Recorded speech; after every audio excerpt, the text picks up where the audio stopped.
Hi, this is Dr. Kazmi. Is your newborn sneezing a lot?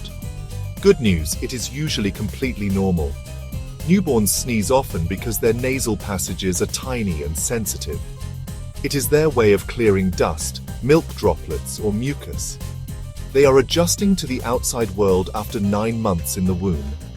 But if your baby also has fever, breathing difficulty, or poor feeding, then it is time to see your doctor. For more newborn tips and parenting advice, like, share, and subscribe. Join us on Health is Wealth by Dr. Kazmi and Smart Living with Diabetes by Dr. Kazmi. Your health is your wealth.